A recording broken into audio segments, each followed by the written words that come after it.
আমি freedom fighter পরীক্ষিত চন্দ্র মুখোপাধ্যায় নাচব।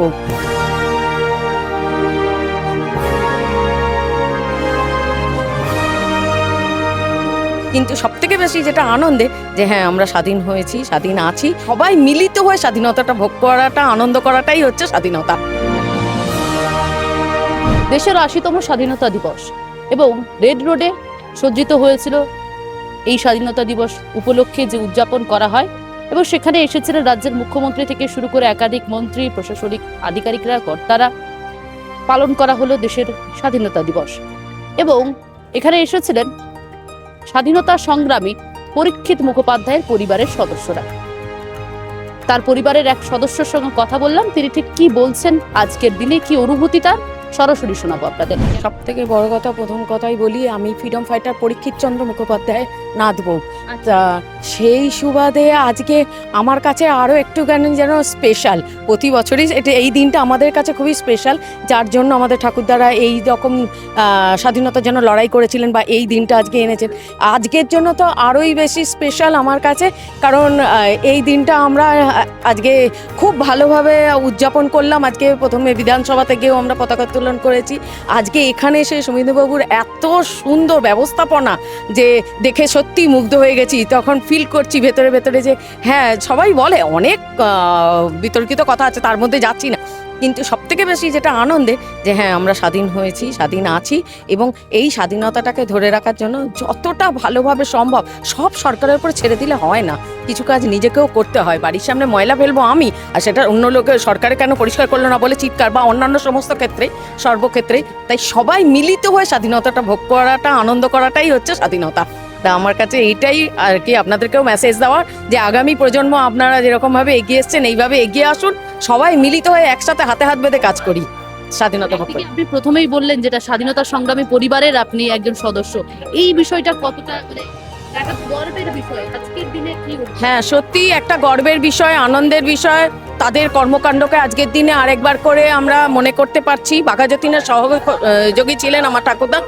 সব আনন্দের মধ্যে তাদের একটা দুঃখটাও এখন মনে পড়ছে যে তারা কি কষ্ট করে আমাদেরকে আজকে এই আনন্দের দিনটা দেখিয়ে গেছে। তা সত্যি আমরা পরিবারের লোক হিসাবে তো জানি যে ফ্রিডম ফাইটারদের কথা যা বলা হয়, বাড়ির লোকের কথা তো আরোই বলা হয় না আর কি। ঠাকুমা শাশুড়িরা যা যা ভোগ করেছেন, তা ভীষণ আনন্দ লাগছে, ভালো লাগছে আর কি, যে তারা যা করে গেছিল। 17 বছর জেল খেটেছিলেন আমার ঠাকুরদা।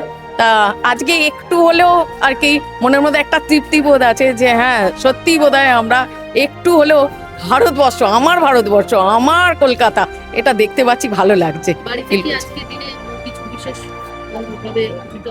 না, প্রতি বছর বিশেষভাবে বলতে আমি তো নাথ বউ বললামই, আমার স্বামী, আমরা সকলে মিলে চেষ্টা করি আর কি ওনাদের এই ত্যাগের, বলিদানের দিনটাকে আর কি মনে রাখার জন্য। তার জন্য একটুখানি পতাকা উত্তোলন, একটুখানি না, ওই পতাকাটাই আমাদের কাছে প্রাণের থেকেও প্রিয় আর কি। তো ওই পতাকা উত্তোলন বাড়ির মধ্যেই করি ছাদে।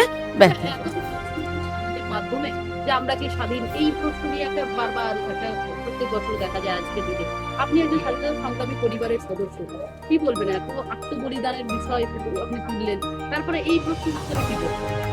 দেখুন, যে কোনো ব্যাপারেই আপনি যে একটা কাজ করবেন না, যদি চাই আমি, তাহলে তার বিরোধী প্রশ্ন আমি তুলে দেবই। এই আপনাদের সাংবাদিকতাই বলুন বা যেভাবে, আমি বাজে বলতে চাইলে তার শেষ নেই। আমি ভালোটাই ধরি না, যা হচ্ছে ভালোর জন্য, কারণ একটা শক্তিকে তো মানতেই হবে না সর্বশেষে, দিনের শেষে, যে ঈশ্বর একটা শক্তি আছেন, এবং এই ঠাকুরদাদের, ফ্রিডম ফাইটারদের আত্মবলিদান বৃথা যাবে না। তারা যেটা চেয়েছিল সব তো মনের জিনিস পাওয়া যায় না, সেটা সর্বত্র, সেকালেও একালেও বা যত বড় বড় মানুষরাই আছেন, তা সব তো পাই না আমরা মনের মতো, না হয় একটু অ্যাডজাস্ট করতে হচ্ছে বা কিছু, কিন্তু স্বাধীনতা তো স্বাধীনতাই, এখানে তো আর আলাদা দ্বিমত কিছু নেই।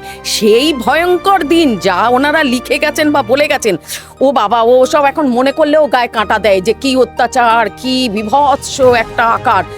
তার থেকে তো আমরা সত্যি অনেক স্বাধীন, অনেক ভালো আছি। এইসব মানুষদের, ভালো ভালো মানুষদের হাতে পড়েছে আমাদের সমাজ ব্যবস্থাপনা দেখাশোনার দায়িত্ব।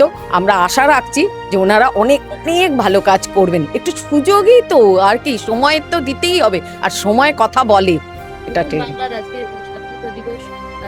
এই বিষয়টা কেমন লাগছে? শুভেন্দু অধিকারী প্রথমবার আজ রেড রোডে এলেন বক্তব্য রাখতে। ভীষণ ভীষণ ভীষণ ভালো লাগছে, কারণ উনি যে কথাগুলো দিয়েছিলেন আসার আগে, সেই কথাগুলো এক এক করে, খুব সামান্য দিন হয়েছে উনি এসেছেন, তার মধ্যে অনেক কিছু ফিল আপ করে দিয়েছেন। তা আমাদের একটা বিরাট আশার জায়গা আর কি, যে আরো অনেক কিছু আমরা পাবো, ফিল আপ হবে। ক্যামেরায় শুভদীপের সঙ্গে শোভনের রিপোর্ট, বাংলাহাট, কলকাতা। আরও ভালো ভালো খবর দেখতে সাবস্ক্রাইব করুন বাংলা হান্টের ইউটিউব চ্যানেল। বাংলা হান্টের আরও খবর দেখতে নজর রাখুন। বাংলা খবর মানেই বাংলা হান্ট।